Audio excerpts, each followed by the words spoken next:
Le Seigneur soit avec vous. Et avec votre esprit. Évangile de Jésus-Christ selon Saint Jean. Gloire à toi, Seigneur. Au deuxième chapitre, les 11 premiers versets. En ces temps-là, il y eut un mariage à Cana de Galilée. La mère de Jésus était là. Jésus aussi avait été invité au mariage avec ses disciples. Or, on manqua de vin.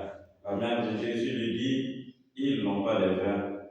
Jésus lui répond, femme, que me veux-tu? Mon heure n'est pas encore venue. Sa mère dit à ceux qui servaient, tout ce qu'il vous dira, faites-le. Or, il y avait là 6 jarres de pierre pour la purification rituelle des Juifs. Chacune contenait 2 à 3 mesures, c'est-à-dire environ 100 litres. Jésus dit à ceux qui servaient, remplissez l'eau des jarres, et ils remplirent jusqu'au bord. Il leur dit, maintenant puisez, et portez-en au maître du repas. Ils y emportèrent. Et celui-ci goûta l'eau changée en vin. Il ne savait pas d'où venait ce vin, mais ceux qui servaient le savaient bien, eux qui avaient puisé l'eau. Alors le maître du repas appelle le marié et lui dit, tout le monde sert le bon vin en premier, et lorsque les gens ont bien bu, on apporte le moins bon. Mais toi, tu as gardé le bon vin jusqu'à maintenant. Tel fut le commencement des signes que Jésus accomplit. C'était à Cana de Galilée. Il manifesta sa gloire et ses disciples crurent en lui. Acclamons la parole de Dieu. Gloire à toi, Seigneur Jésus.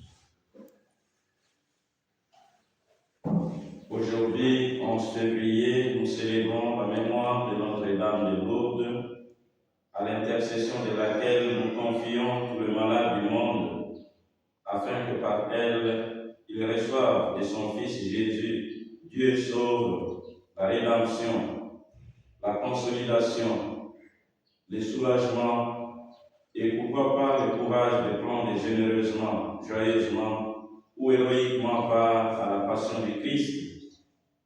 En ces jours, la première lecture tirée du livre du prophète Isaïe nous invite à la joie, à la sérénité que le Seigneur nous concède au travers de Jérusalem rénovée, sa ville sainte qui, pour nous, est comme cette tendre mère qui abrite ses enfants, les rassure par sa présence, les réjouit par sa bienveillance et bienfaisance, les émerveille par la splendeur de sa beauté.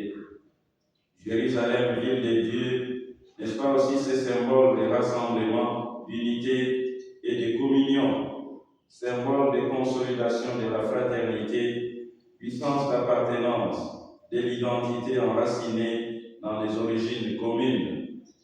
Et Marie, dont il est question dans l'Évangile, ne nous est-elle pas donnée justement comme cette icône vivante de cette Jérusalem qu'exalte Isaïe dans la première lecture?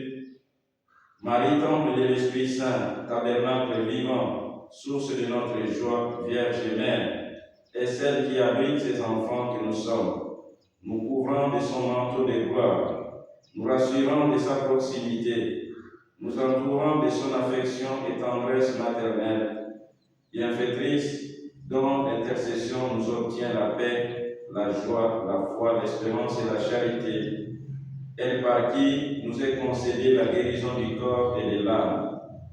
Marie, Notre-Dame de Lourdes, que nous dit d'elle l'Église et à quoi va-t-elle l'Église nous mener?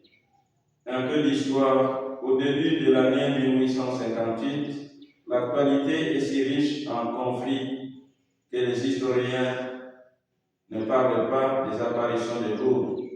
C'est pourtant le 11 février qu'une dame en blanc apparaît à la jeune Bernadette Soubirou pour la première fois. Jusqu'à la mi-juillet, celle qui révèle Jésus d'Immaculée Conception manifeste sa présence dans la simplicité et la lumière.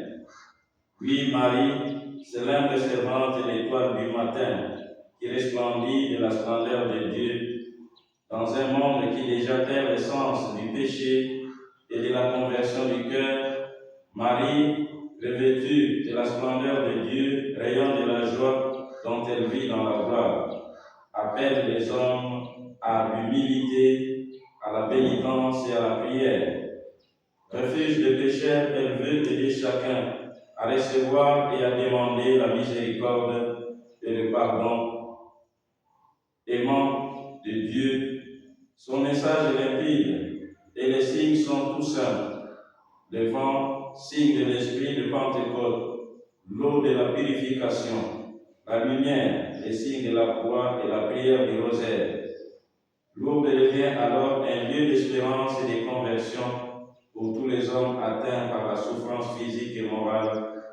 Ils sont accueillis, comme Bernadette, par des bras maternels, prêts à porter toutes les tristesses, les angoisses et les découragements. Progressivement, malgré les doutes et les suspicions, les conversions se multiplient et de premières guérisons apparaissent.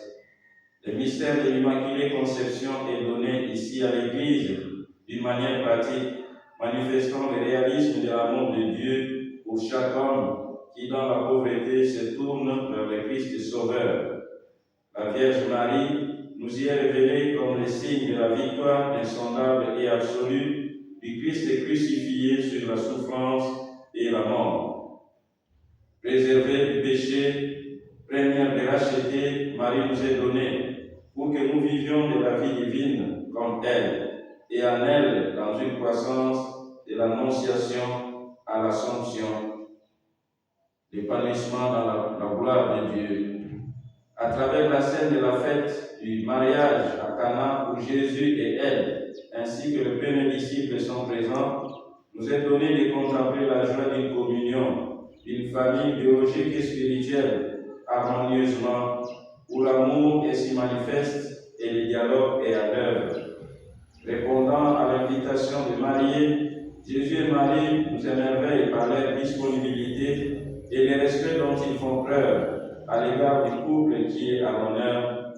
Ils se révèlent comme cette famille qui prend aussi bien part à la joie qu'à la souffrance de ceux avec qui ou près de qui ils vivent. Et Marie, en allant dire à Jésus qu'ils n'ont plus de vin, se montre d'abord comme cette maman qui connaît bien son fils, Jésus. Elle démontre par cette information sa foi en Jésus, son espérance, mais aussi sa charité à l'endroit de la famille qui les a invités. Ensuite, Marie se révèle comme une mère attentive qui a souci des autres et qui fait tout concourir au bien de ceux qui sont dans le besoin. Enfin, en disant aux serviteurs de faire tout ce que Jésus leur dira, elle se révèle comme une mère qui éduque à l'obéissance de la foi et à la disponibilité à rendre le service. Par leur présence à ces noces de Cana, le mariage est sanctifié, honoré et béni. Demandons à Marie de porter un regard maternel, de compassion et de tendresse sur nos situations, parfois désespérées, afin que son intercession nous obtienne de voir nos larmes transformées en cris de joie et nos ignorances et connaissances intérieures du Christ, nos doutes et désespoirs transformés en assurance et en espérance. Le Seigneur soit avec vous. Et avec votre esprit.